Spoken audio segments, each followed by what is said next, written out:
All right, Santosh, we are live. Hello, and welcome everyone. Good evening to all of you. Uh, so glad to be back again with another session.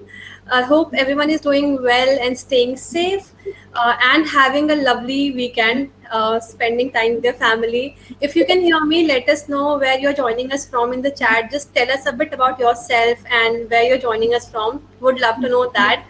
Okay, so let's begin. My name is Rashmi, and I'm a community manager at Recro. And as a community manager, I'm working towards building an exclusive community for developers to help you get connected to like-minded people and build your network and grow professionally. Those who are new here and those who are attending the event for the first time, let me quickly introduce what Recro is. We are a developer-focused platform helping developers meet the right opportunity by getting them connected to fast-growing startups such as Dunzo, CureFit, Udan, Swiggy, etc. You can check more about Recro after this session. You can just visit recro.io and you will get to know more about it. All right. So welcome back again to Recro Talks. And today we are going to talk about demystifying memory leak in JavaScript. Our guest speaker that we have today is Mr. Santosh Kumar, who is a technical lead at Interview Kickstart. Thank you so much, Santosh, for joining us and welcome to the session. Would you like to go ahead and say hi to the audience? Hey guys, how are you guys doing? Okay, so awesome. So I can see that people from Brazil, Dubai, Bangalore, Hyderabad, Pune. Pretty interesting. Okay. Wow. Okay, so I have a very, this whole talk is going to be very interactive. And so you can actually ask me questions at any time, you can just post your questions. So I have a poll which, I want to know in the starting. So the poll is about like how many of you have had problems with memory leaks? Rashmi, can you actually post the poll so that Yes. Let me publish the poll. And before we start the session, I have some announcements that I would like to make to everyone so that everyone knows what we are going to cover and how the flow of the session is going to look like. So you can post any questions in the question section that you see on your screen. We will be taking all the questions in the last 15 minutes, and we'll make sure we'll cover all of them. So make sure you post all your question in the question section and not in the chat because the question might get misplaced within the chat. Also, I have launched one of the poll. I will be launching a few polls in between as well to understand how the session is going. So would really appreciate if everyone can answer the poll as well and would be really helpful for us to understand how we have planned it. And also, we would really want you to take a screenshot of this session once we begin and post it on your LinkedIn and tag Recro. Would really help us like sort of spread the word around it and would really help us understand if you like the session or not. So please do that as well and would love to reshare all your posts as well. So those were the quick announcement that I had to make, and I hope that you enjoy the session today.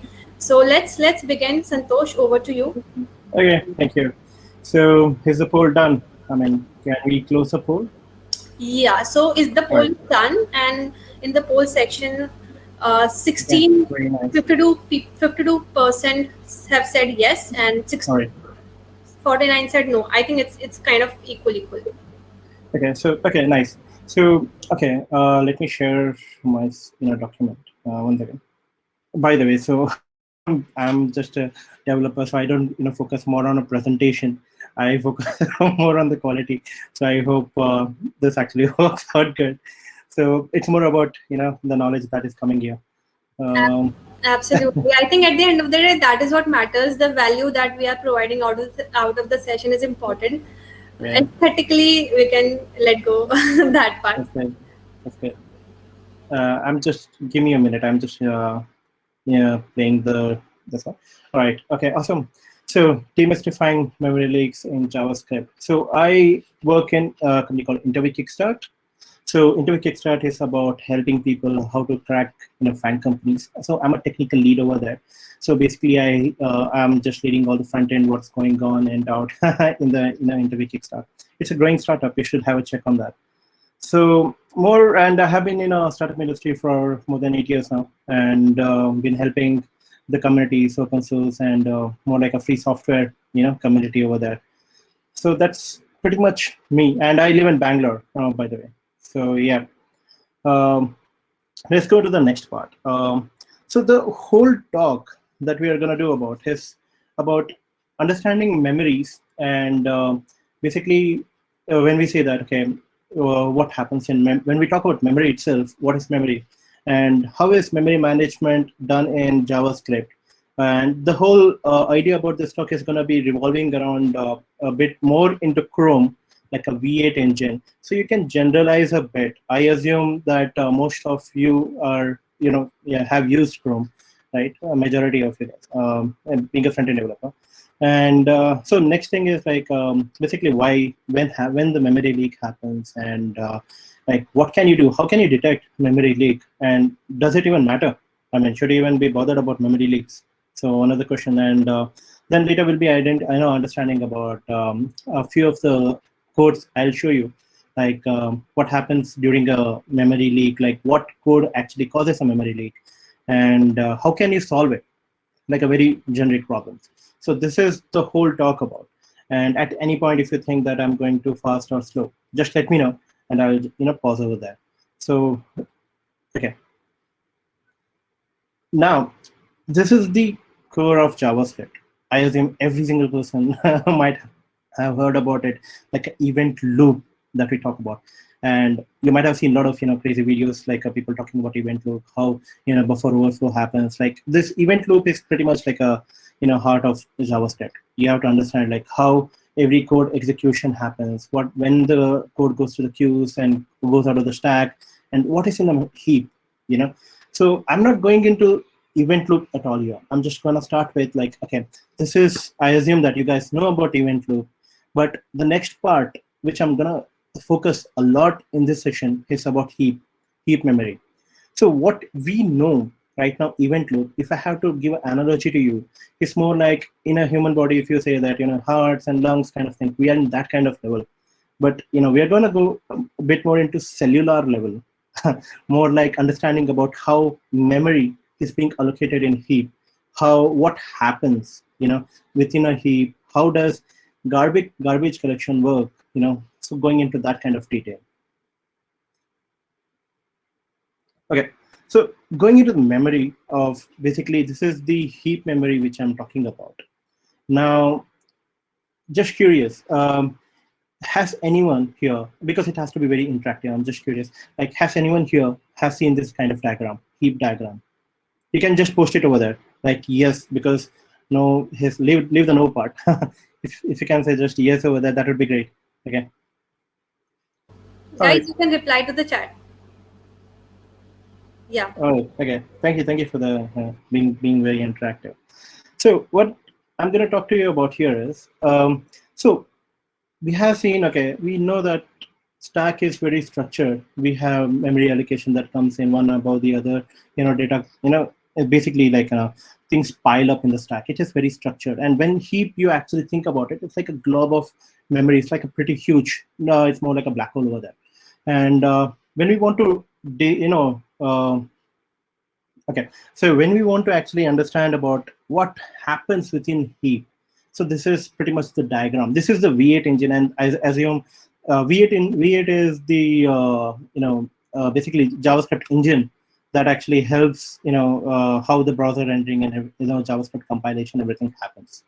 To go ahead, so this is where the whole memory allocation in a heap works. So in heap, there are these kind of blocks where you say that, okay, there is this new space, there's something called old space, large object space, and the code space. So leaving stack here, just focusing on heap. So when we are talking about new space, we are just focused on like the code that is pretty much lived very in a short term. Let's say you are having a global variable that you're just putting it over there, and it is used for a very short term. Those kind of things actually is present in a new space. That's called younger generation. And to actually, let me just go on to the next slide to actually go into more detail of it. So this is where, like in new space itself, you have a two mini space that is called. So this This whole thing is like a architecture which I'm talking about. That's not like not like a very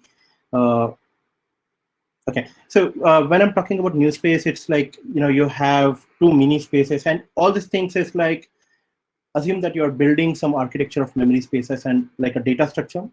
So this is how it is. So within that, there are two mini spaces. Okay. So what mini space means is like, you assume that there's an engine that actually does the work. Somewhere the storage is happening, and after that, there is another person called scavenger, or basically a minor. GC is garbage collection, which I'm talking about here. So when so the whole work of garbage collectors is that when you don't have access to a memory, right, it clears it. That's the whole work of garbage collectors. And over here, we the garbage collector assigned to this particular block is called a minor GC. Okay, and that is where we call it as a scavenger, because for the minor GC. And these are the terms that is associated with V8 engine. You can check out the docs over there. So yeah, going within that, so like I said, it actually has a memory size of like a 1 to 8 MB that it actually stores. Now, when you talk about old space, this is where huge, let's say there is variables which you are using it, so and it has crossed the lifespan of a new space.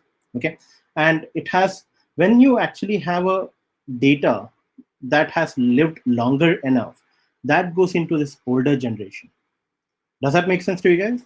So basically, that's the difference between a younger generation and an older generation. It's like how much time span is this particular data living over there, right? Now, old space itself is blocked into two kind of levels. One is the old pointer space and old data space.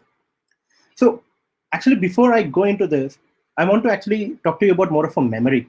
When we say about memory, how do you associate things with memory? Now, you might all have seen, I'm gonna write this in chat, assume that this is on my code editor for you guys now. So let's say x equal to 0, right?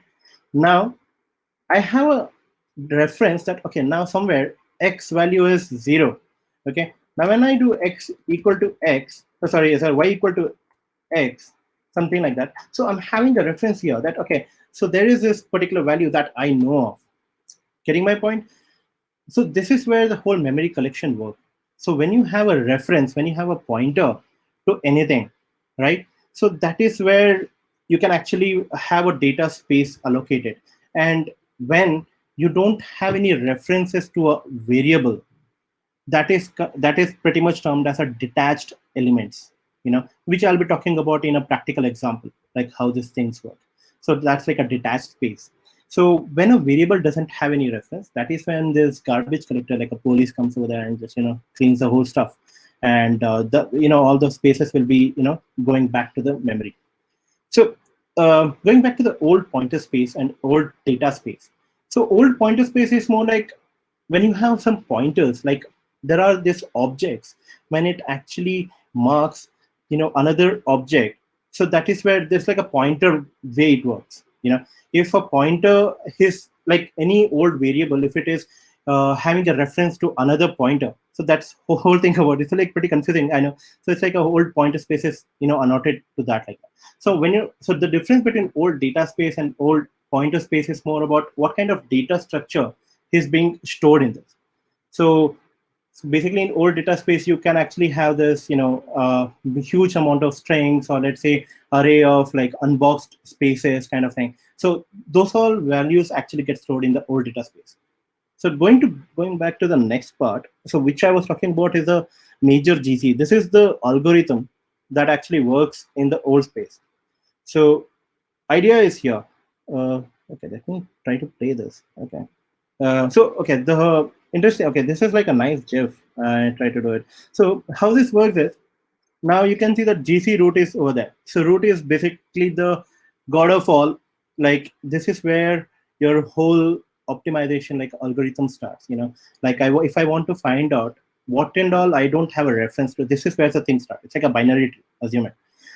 So things start from there. It will go and search all the references allocated to that and go to each one. Let me see if I can play it. Give me a minute. It's okay. It's no, I think it's a PDF. That's why it's not playing. Okay, so the idea is pretty simple. So it will actually go to every single element. It will find out, okay, wherever it has access to. That is where it's called as mark. Okay, when it has got this whole collection, and let's say the data is not coming, I mean, then it creates another set of objects, okay, where the data is not accessible, where I'm going with like a detached kind of thing. So that is where this algorithm, let's say it's called sweep, so that is why this algorithm is called mark and sweep algorithm. uh, do you guys are you guys able to understand this? I mean, am I actually going very fast, or should I slow down? um, Guys, let us know in the chat, please.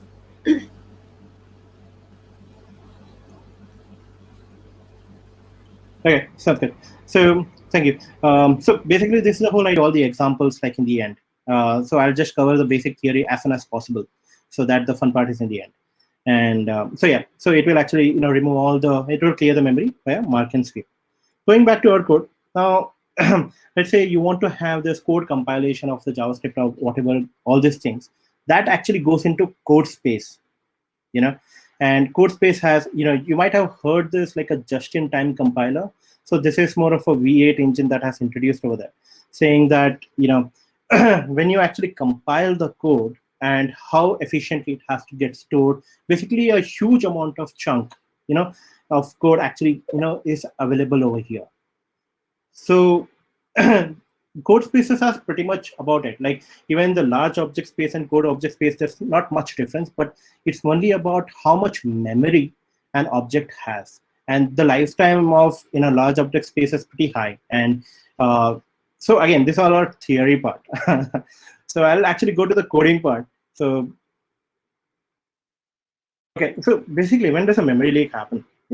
So these are like really interesting pointers which I was experimenting, which I'll be showing soon. But so when you're an event listener, and let's say, uh, just curious, how many of you are React developers? You can just say yes over there. And let's say, how many? What framework do you guys use? Like React, Vue, Angular, Vue, or anything crazy? jQuery. Awesome. All right. So okay. So the idea is pretty simple. Like in every single thing, you have some binding that you do to a DOM object, right? And most of the time, when you're developing, it so happens that even React, I'm a React developer, so I'm pretty used to React. So I'll give you that connection. So when you actually have elements that is not unmounted, it will immediately show an error that's saying that that particular component is being not been mounted, unmounted properly, and there might be a memory leak. And many of them ignore it, like just because it's a warning, it's not an error. And if when it makes like a lot of performance issue, then people get involved in that. But yeah, going ahead. So when you have this event listener and you don't remove it, that is one of the memory leak. Global variables. So we always say that we should not use global variables. But there's a whole idea. Global variables are like a global cache that we're using. And if you don't clear it, so that's all. If you don't, it will always be there in your session. Okay, and this also leads into a memory leak. That is one of the reasons that people say that, okay, you should not pollute your global variables a lot, because if anything, if a global variable is being accessed by anything else, is being just detached somewhere, it will be unwanted memory that will be stored. That's why it's always said that never use global variables. And yeah, so how many of you knew that, okay, we might definitely would have done console logs a lot, right? And console log, we feel that, okay, that's one of the way how we debug stuff. And so when you do console log, we just see that, okay, now the data is coming and all the debugging is fine. But you also know that when you actually have a reference to an object, it also leads to a memory leak. Like you are having some, I'll just show you one example. Let me go ahead. Okay, this one example here. Okay, like having a small array which I'm trying to create, and so the line number, I mean, where I'm saying that data equal to new array, that's a way of ESX. It says that, okay, create an array of how many numbers, like 1 lakh or values over there, It gives you the size, and just fill the whole thing with saying that blob as a string, you know. So this is like a 4 KB that I'm storing over here, like every single time. 4 bytes I'm actually storing over there every single time, and it creates a data. This whole thing is stored in a data. Okay, if I'm doing a console log of this particular data at that time, that is where now the console log that your DevTools has a reference to that variable. You getting my point? It actually is using your memory.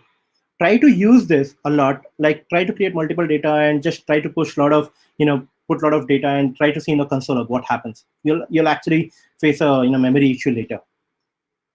I'll come back to that problem which I'm talking about. So also anonymous function is also one of the headaches, because let's say you create a function, and we always have a way of creating a way that for just have x equal to function of something like that, like you just create a function on the spot.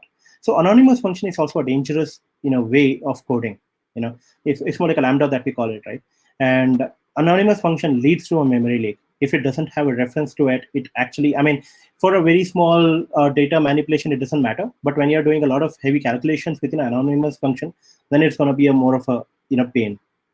So going with so I'm also curious, like when you actually pass objects as a parameters, most of you guys might have seen that, okay, you pass like let's say a user object kind of has like a lot of name, age, or where they work in. People just store the data, just pass user to another function, right?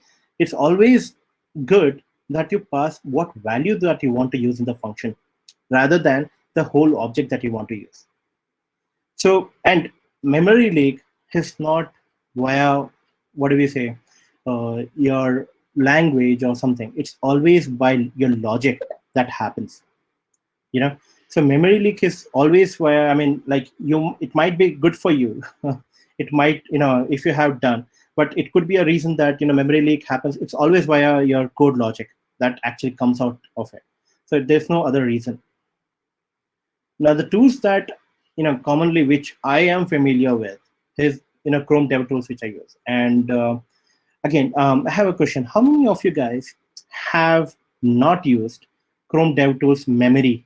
There's another tab over there saying that memory with console and other things. You can just say your opinion over there. Okay, awesome. So, all right, now how many of you guys have used this allocation timelines or heap snapshots?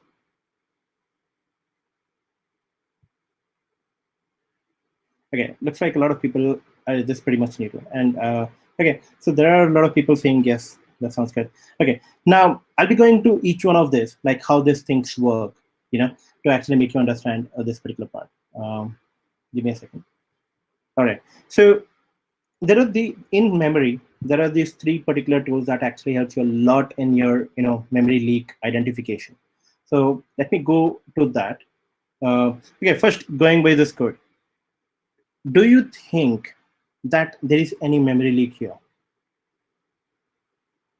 If any, I mean, you can just say out answer, like, is there any leak in the data, the way variable data?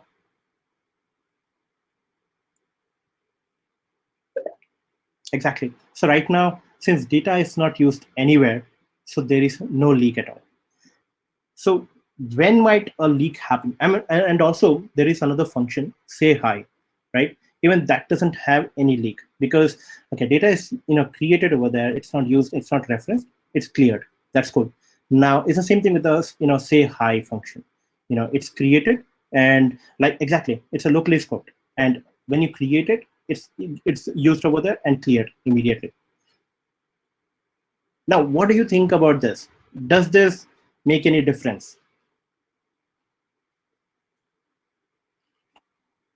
I'm actually doing more like a workshop. But this is going really nice, very interactive. Yeah, And thanks to all the participants yeah, exactly. participating. Yeah. All right. Now, okay. Now, when I say new data is created, why do you think a new data would be created?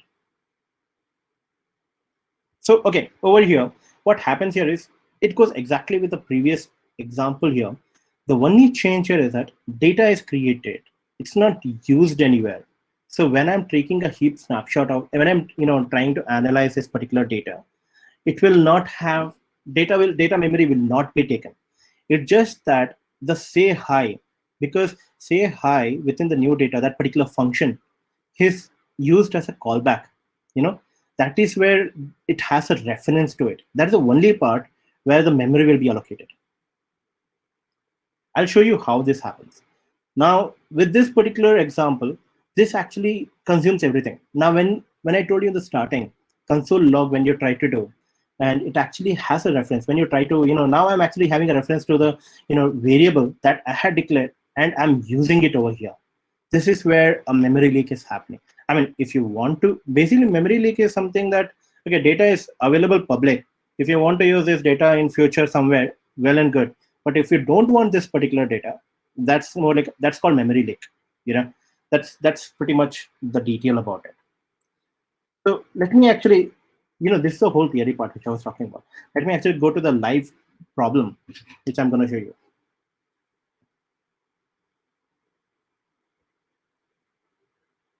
Okay. One second, let me share my screen.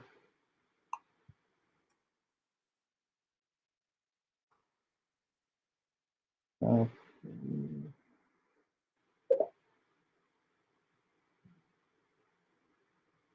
All right. I might not be able to see the screen. Okay. All right. Perfect. Can you see my screen, everyone? Rashmi, can you see the Yeah, screen? yeah, I Okay, can. awesome. Sounds good. So it's a very simple application. Okay, I'll show you the code how it works. I'll tell you in the starting like this the whole design. So idea is that I'm just gonna randomly call some images via there's this site called picsum.photos, and I'll be just putting it over there. And anytime I click on any object, I'm trying to create some memory. I'll just show you how I did it. And if I click on any object, it will just remove that particular image. Simple as that. Nothing complicated, right? Let me show you the code how it works. I'm using a VS Code. Can you see the screen? Yeah, All yeah, right, perfect. I can see the So screen. there's a very simple HTML over here. It has an image container and a JavaScript which I'm calling. The whole thing, whole magic. Trust me, that whatever JavaScript I've written is like shit over here. I'm sorry, but you can write a really good code. I'm just trying to demo you how the leak happens. Okay, now I'm just creating an image container, and the whole idea here is that uh, whenever I try to click, once again, let me show you. Um, One second. Let me open my Chrome Devtools.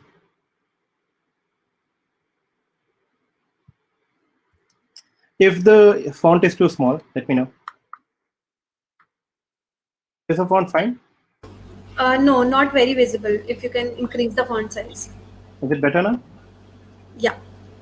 Okay, that's good. Okay, now, so when you open your Chrome DevTools, you'll see a tab for memory. Okay, so over here you'll have all the three things which I was talking about: Heap Snapshot, allocation instrumentation, and allocation sampling. Okay, so I'll be going through each one of this. Let's say I want to do a snapshot here. Okay, now, okay, another before I go into that. So what I have done here is I have just manually when I click on, so there is a function which I have called. It will create 4 images. Add image block will just create an image and it will append across, and it will do a fetch call over there and just update it. I'll just put this whole code into a GitHub so you guys can check it out. So whole magic happens here, and every image I have added an event listener, right? Cross has an event listener and the image has an event listener. So event listener on the image, what it does is it will push a random data saying that, okay, push so much data to a element object. Element is a object here. Okay, it doesn't have any, it's like an empty object. And whenever I click on something, it will just store so much value into that particular element. And this dot id is that I have just wanted to identify it by an ID. I'm storing a count variable in the top so that any image I have, it will have a ID over that. So I'll show you how it works. So the DOM looks like this. So all the image block is this, and image has a ID 0. Similarly, it has a ID 1. Okay, this is how the DOM structure looks like. Okay, going with this, now, like I said, it has a two event listener, one on the image and one on the cross. I have created, and what the, like I was going with, like when you actually, you can see the code, right? Is it fine? The font size? Yeah, yeah. All right, okay. So now I have tagged every time I create any element, I want to push some data. I just push, like, this will be in the format like this, elements, yeah, one of, and this will be array, something like this, right? This is how it's going to push. Like if I click on ID 1, let me show you on how it is working over here. And okay, I'll click on this particular element. You can see that there's a third element. I have started with 0, by the way. Okay, so now you can see this is how the elements are created. Okay, now if I delete, this is how it works. I mean, basically the elements are having the data. Okay, but as you can see, you have somewhere excess of the elements value, right? Even though I'm trying to delete the data, the associated variable that is with that particular element, it's still getting used. How do I get to know? I mean, right now we saw via console log that even though I delete it, it still has this value, right? But how do I get to know in a memory leak in a huge application? That would be the problem. So let me go to memory. Okay, first let me try a heap snapshot. So there are these three values here. So this is a garbage collector here. So you're telling the garbage collector, saying that, okay, what are the unwanted resources that I have done? Let's say if I have done like a console log and variables over there, you just delete that. I want to see a fresh start, and so let's take a snapshot. Snapshot is where at that moment, what is your memory looks like for that particular heap. Okay, this will give you a crazy amount of data. Okay, you can see all this is the data that the heap has. Okay, and this is not only, okay, I'll show you in the starting what it usually has, even though I haven't created any object or anything, right? If I create a snapshot here in the very early stage,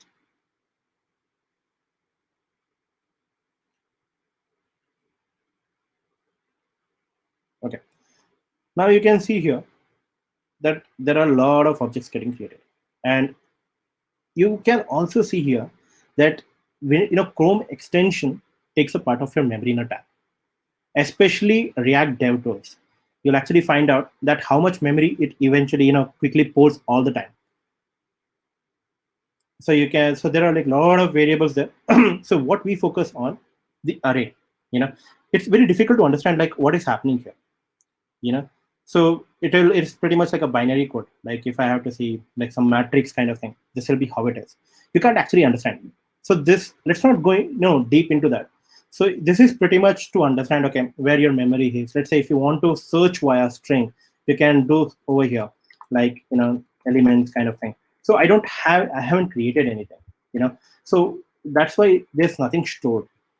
So heap snapshot is not very ideal. So what I usually use is the allocation instrumentation on timeline. Okay, so let's try this. And now you can see I'm not doing anything, right? It still has so much. So all these blue lines that you see, can you see the blue lines, Ashwin? Yeah, yeah, I can All see. right. Okay.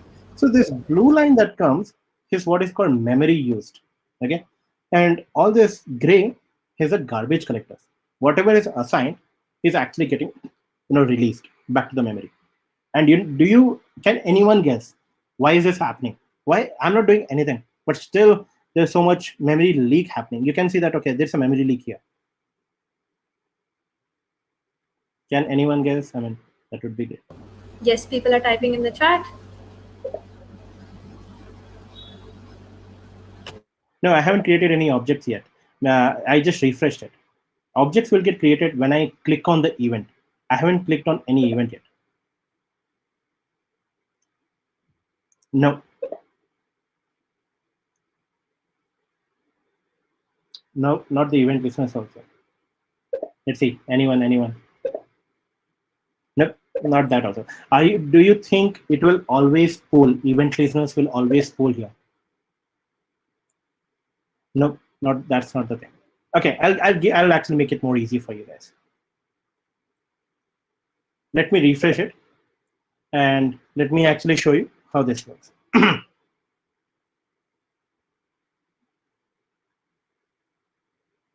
1 second.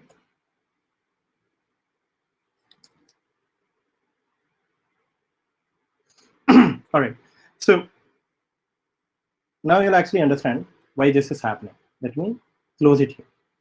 Okay, I'm creating a snapshot, and we'll identify why this particular, where is this data coming from. I click here, and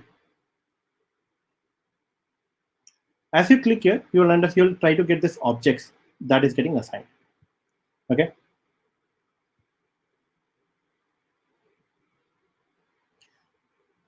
Now, all this value that you see, you don't have to go into this also. Let me actually play this more to actually get a proper data.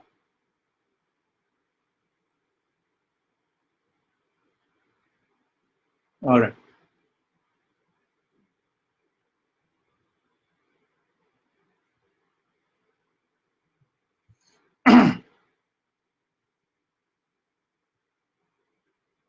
I'm trying to do this live, by the way.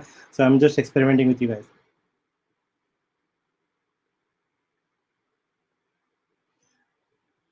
Okay, so here's my Redux DevTool installed. Sorry, React DevTools. Let me install my React DevTools. It's very easy over there. I just uninstalled for the demo because it was having too much memory leak that time.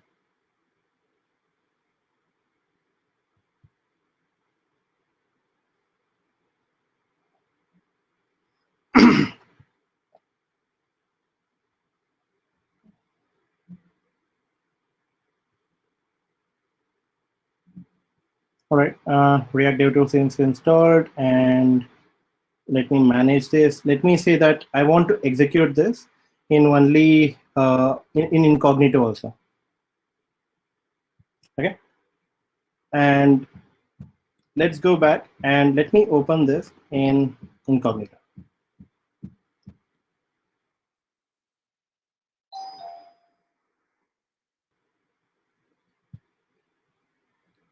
Okay, let me refresh it. All the data is fetched. Okay, so you can see that there are only two plugins here. One is a JSON formatter and React DevTools. Okay, and let me analyze it. Okay, all right. Now, okay, now if I click here, you can see React DevTools. This is the reason. I mean, basically, all the things that you saw previously is via other DevTools that other Chrome extension it was using. It's like a live demonstration. In the previous example, you might have seen like all this. It might be because of a lot of Chrome extension which I'm using over there. But here, I'm actually getting a string itself. Okay, and React DevTools is using this particular data. See, React DevTools is this is one of the way of identifying okay where what is actually using your memory. Are you guys clear till here? I mean, should I explain anything better? Does that make sense?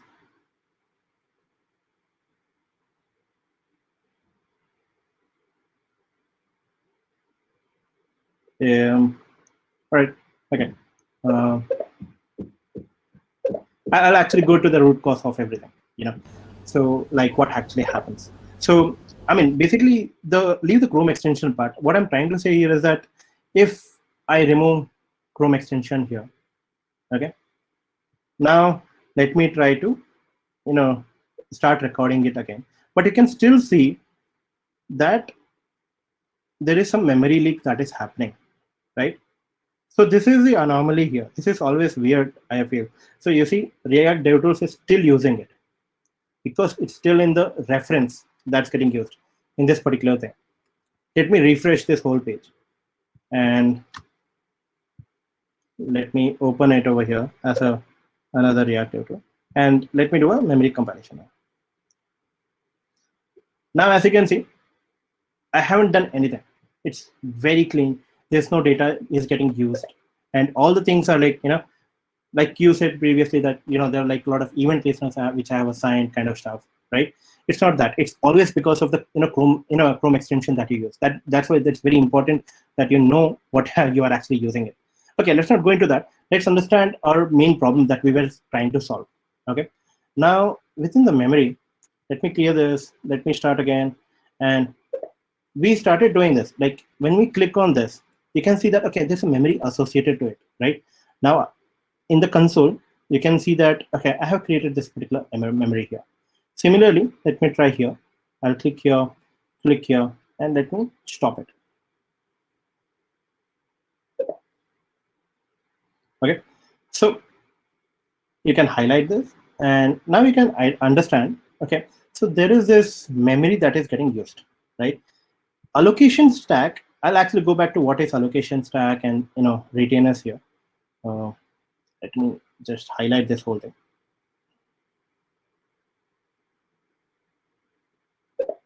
So this is the array that actually got assigned every single time that you clicked on it.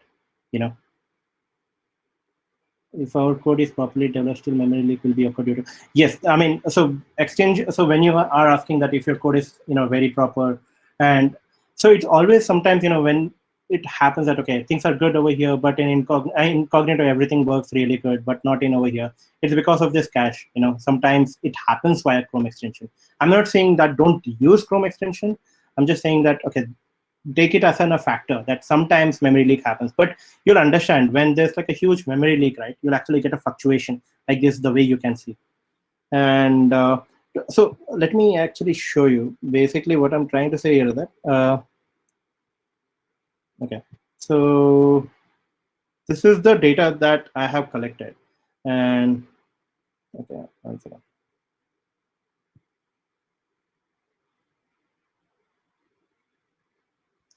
Okay, I think I need to minimize it. Okay, now, all right. Can you guys still read it? Is it possible? Can you increase the font size a little bit? Yeah. Yeah, Okay. All right. So what I did was I went to an array over here, okay, any array, and I wanted to understand why is this, where is this data, what is causing this particular array? How is it even created? Okay. Just click on this and you will see a retainers kind of thing. This is a retainer tree that we call, memory, that architecture which I was talking about. And you see this elements that is there, right? And you can see all this remove image, all the functions which I've created. Elements is the one that was storing the values, the array element, right? And what caused it? Like, okay, now this push random data caused it, but I haven't clicked on remove image, but it has a, remove image is in the context of it because I have added as an event listener, right? You can see the context, all the event listener associated with it. Now, my question here is, if I remove any of this element, I mean, I might have answered it before, but what do you think? Has the memory cleared? Because I'm associating the data with every images. I have done this. What do you think? Okay, it's not clear.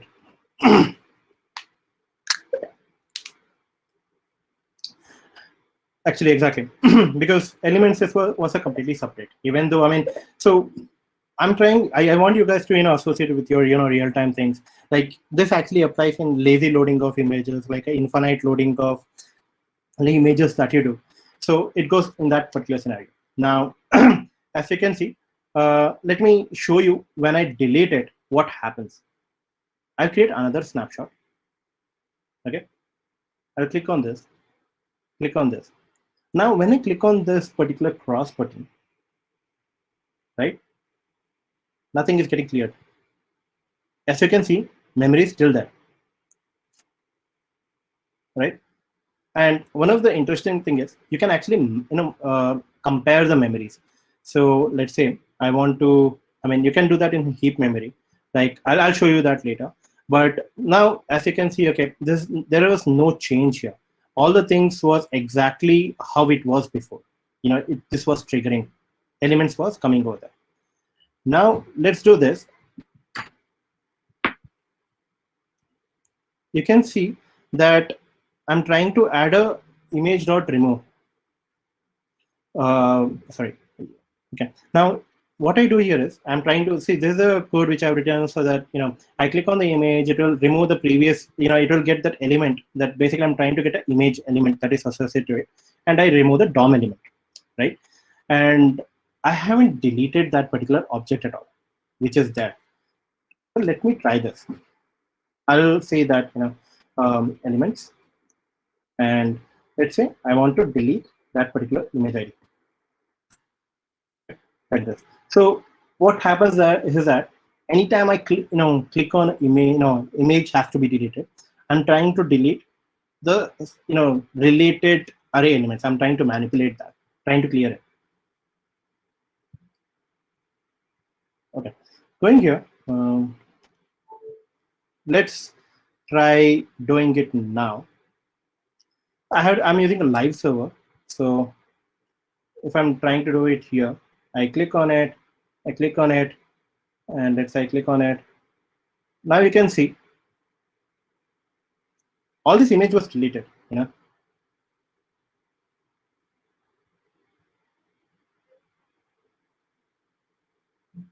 All the data that I had created that got cleared here.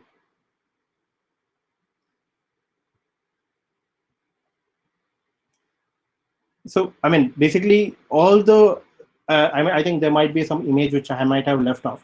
That's why one of the most event that got uninitialized. But that's the whole idea. I mean, what I'm trying to say here is that any array event that you are creating, like elements, I'm trying to console log all the elements. Now you can see the element is empty, right? So that's how the whole idea of memory leak testing works. You can identify over there, okay, what happened, what caused it, so this is where this is not a right way of solving the problem, but what I'm trying to show here is that if you clear that particular space at that time, you can clear that particular memory, and you can, this is how the garbage functions work, garbage collector work. uh, does that make sense to you guys? I mean, is there anything confusing? Do you guys have any questions up till now? Yeah, Santosh, a lot of questions are in the question Okay. section, so we'll probably take them up in the last 15 minutes, as and when the presentation is over. Right.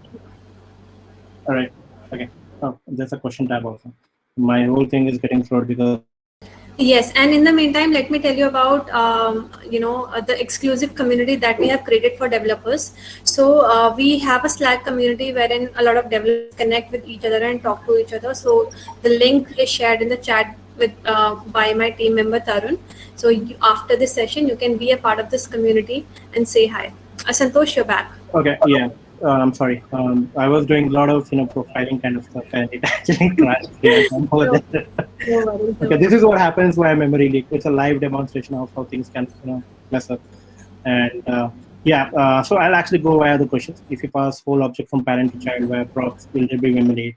So see, it's all about, you can actually pass from parent to child. It's not actually having a problem. It's all about the thing, if you're passing an object which is nested, and it's unwanted, and if the data is not getting used over there, that is pretty much like a memory leak, and because you want to, the idea that you have to just pass the values that you're going to use it over there, you should not be passing things that you will not be using. So the answer is that via parent to child, it doesn't do a memory leak until and unless you're actually using it. Okay. Santosh, you can actually click on Start Live Answer, and it will Oh, okay. show the Perfect. screen of people which question you're answering. Let me do that. Okay. All right. So, okay. So even if our code is properly developed, still memory leak will be occurred due to extension. Like I said, memory leak can happen. I mean, the Chrome extension won't actually matter much because it has a very small effect over there. Major memory leak happens where, memory leak you actually take into consideration when there is like your like you saw right now, my page was crashing and there's like a lot of MBs of data that is getting caused over there. That is when you think about it. So Chrome extension will not be a problem until unless it's a good one. Even Chrome extension, people, sometimes they make it really crappy, and it has memory leak over there. Yeah, so this is done. Okay, so does server-side rendering save memory? Again, it's not the matter of fact about server-side rendering or it's a client-side rendering. It's more about where the data is getting used. Even if you actually develop the application in Node, you can actually do a very verbose checks about. You can put a heap memory. You can define it. Okay, my heap memory is this much, and you can try to compute accordingly. So if you're not using the data, if it is somewhere unrelatively is actually accessed, it will actually cause a memory leak. So it doesn't depend on where you're entering. It's all about your browser there.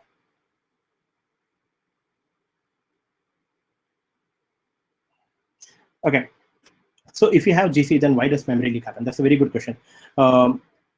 So you might have known in C++ we have malloc, alloc kind of thing, right?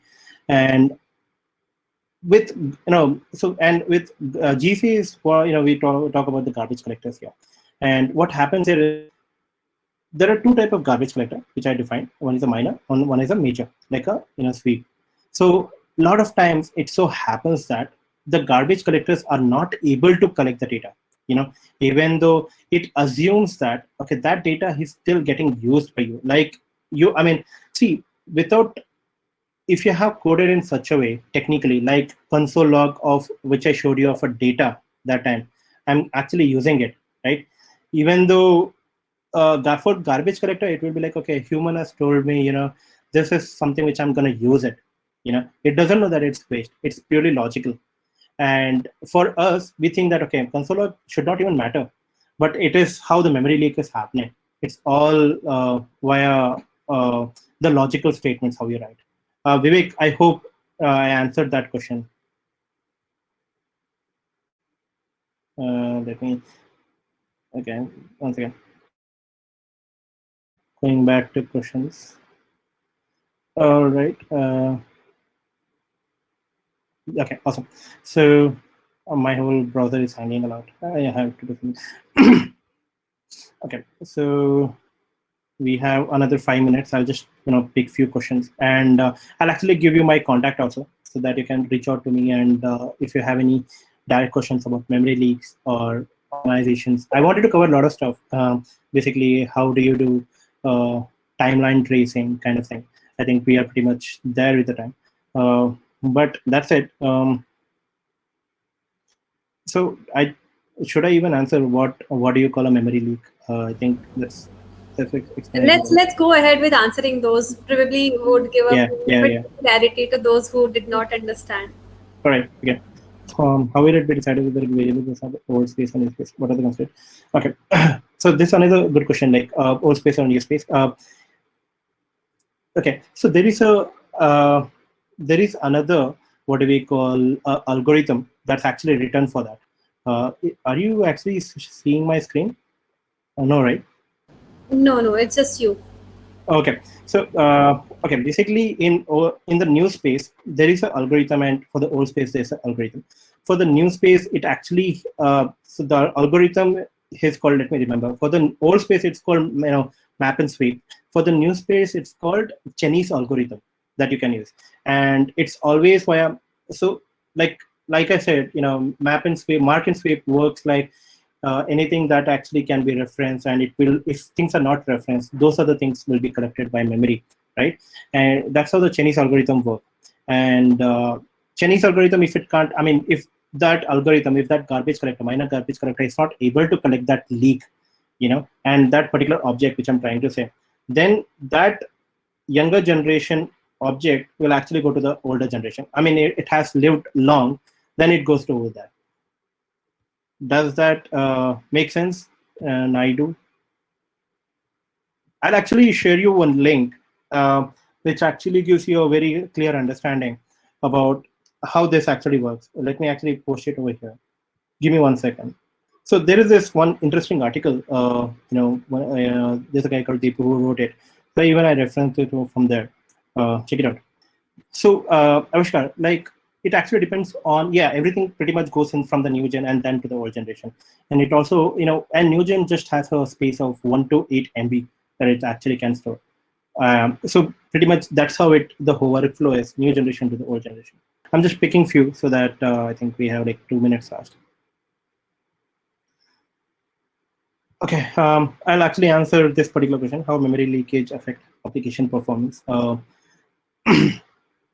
I think I gave you a live demo. Things crashed. And it does happen a lot.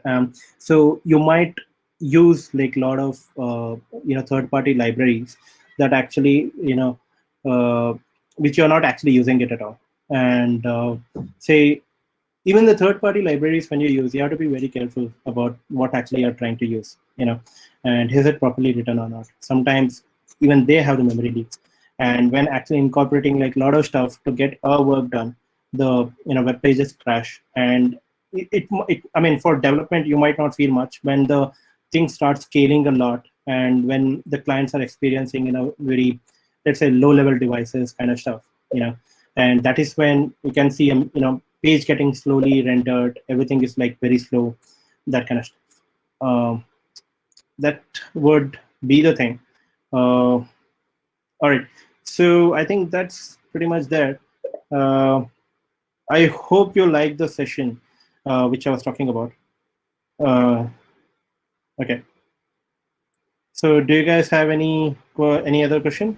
I think Uh, we'll wrap it I up here. think there are some more questions. If you have time, probably 5 more minutes, if you can answer them. All right, so I haven't, found any like a proper tool kind of thing, which I had shown you right now. The Chrome Devtools. I use Chrome. I'm not very sure about the Mozilla, but Chrome Devtools. This is the way that you can actually find out how the memory leak happens. But it doesn't, there's nothing like a proper profiling tool that tells you, okay, this is where the memory leak is happening. I mean, someone can actually develop it. That would be pretty revolutionary.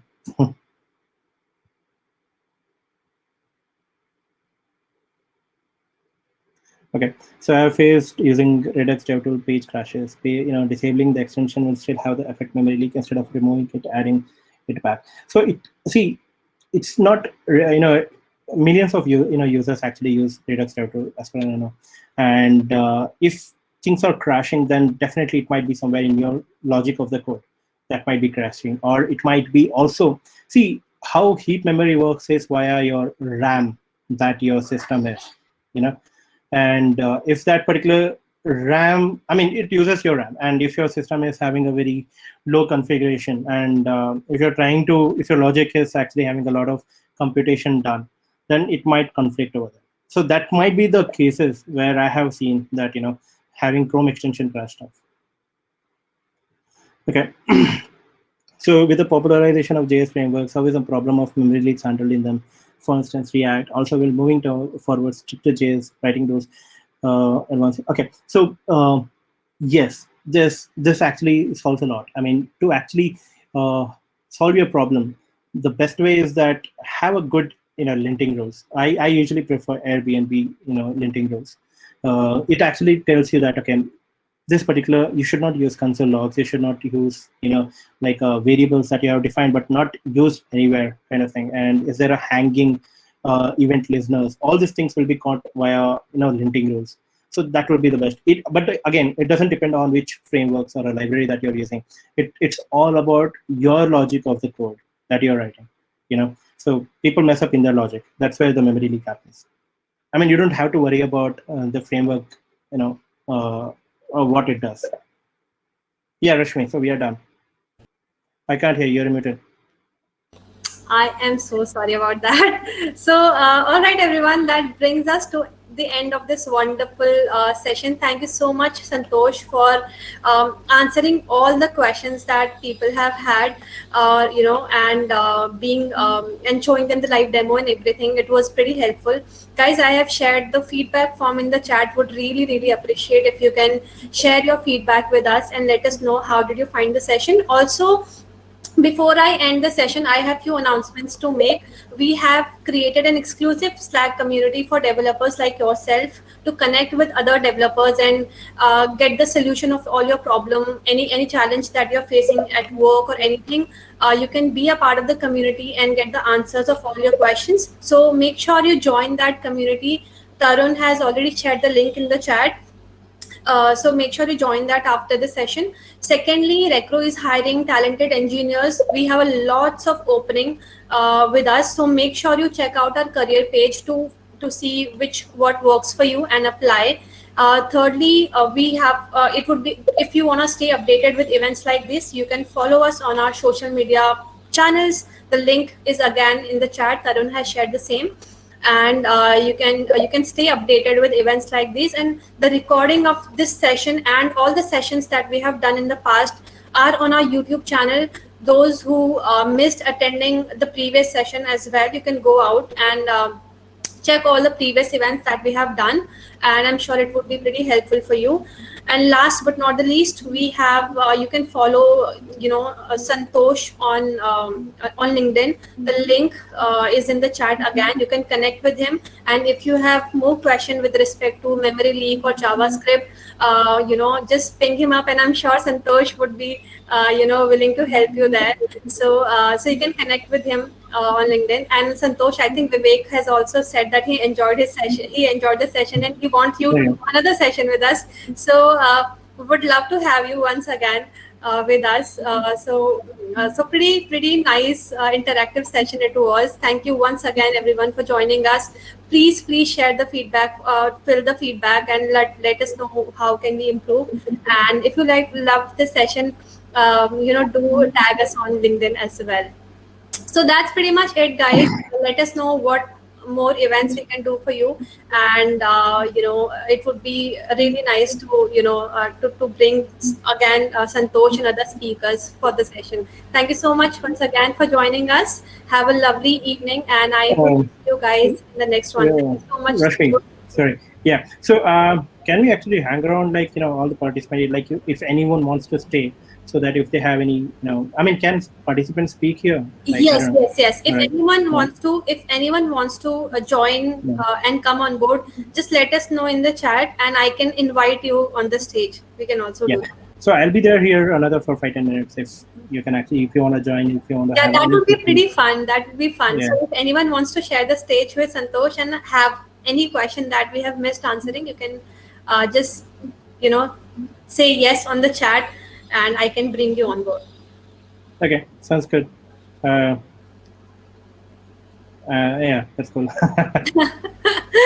I think so. We have almost answered all the questions. Yeah. So I think that's pretty much it. But thanks again, guys. Okay, Avishkar wants to join in. So let's just try sending him an invite, Avishkar.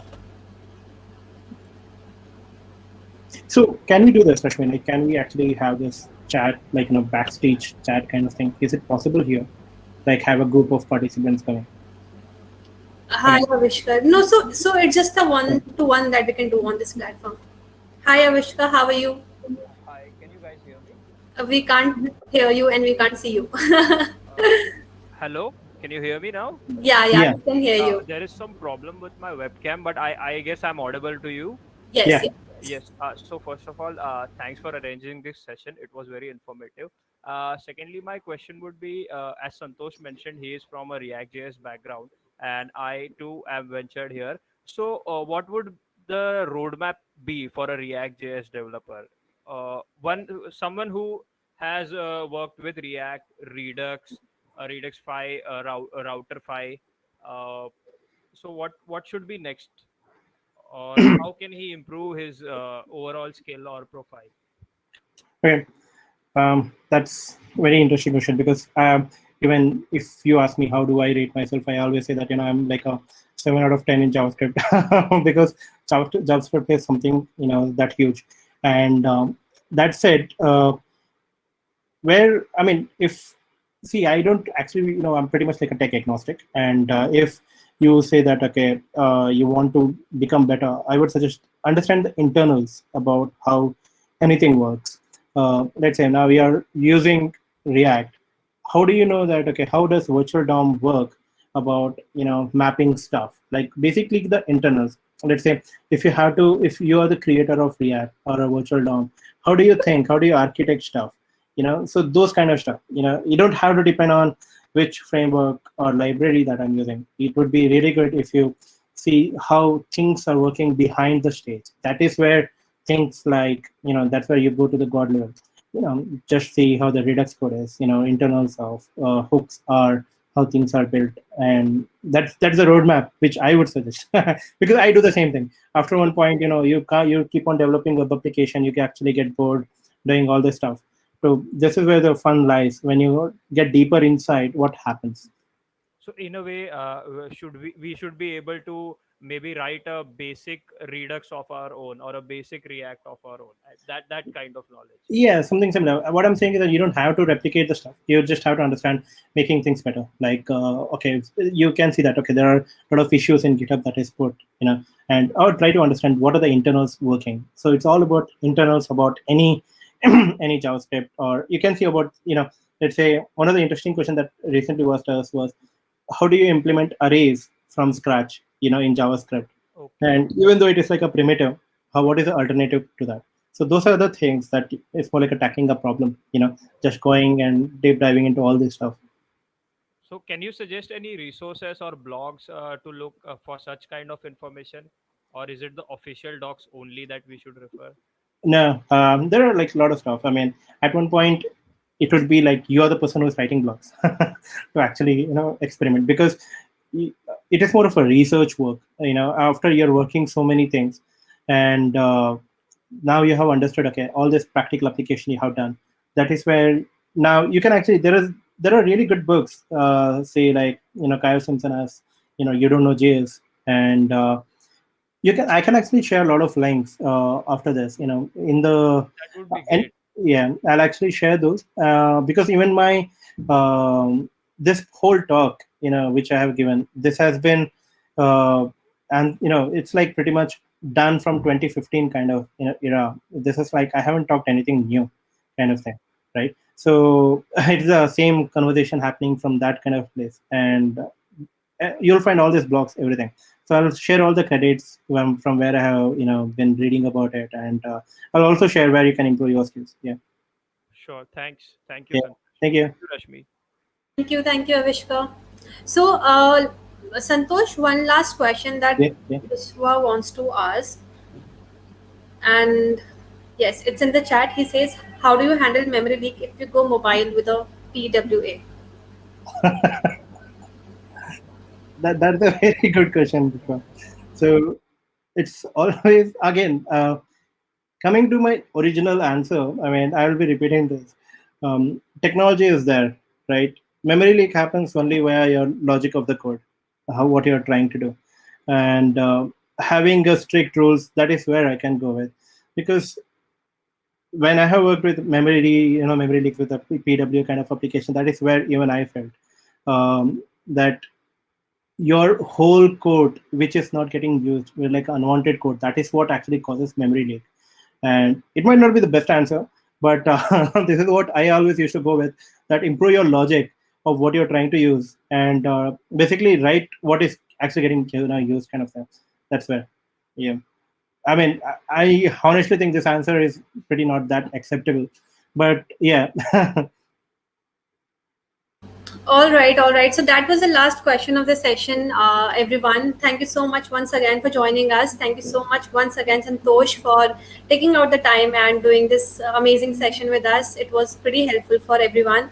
That's so. Let's wrap this up. Thanks again, and have a lovely evening, everyone. I hope to see you guys on Slack and the community that we have, and I hope to see you again in the next session. Thank you so much, everyone. Bye.